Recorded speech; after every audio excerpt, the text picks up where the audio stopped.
Welcome to Bible Timeline, Day 196, Readings, 2 Samuel 19:20, Sirach 50, Psalm 34. David returns to Jerusalem after Absalom's rebellion, but his victory is bittersweet. The grief of a father, the politics of a kingdom, and the reconciliation with his people make leadership complex. In 2 Samuel 19, he pardons those who opposed him, balancing justice with mercy.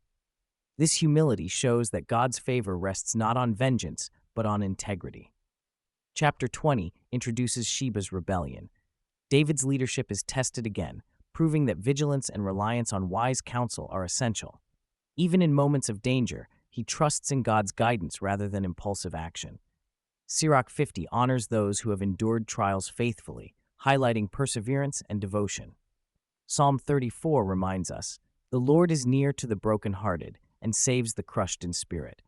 David's experiences teach that restoration is often gradual and requires patience, discernment, and reliance on God. Leadership, whether in a nation or personal life, demands mercy, courage, and patience. Facing betrayal or rebellion, respond with wisdom, seek God's guidance, and extend forgiveness. True strength emerges not in punishment, but in steadfast faith.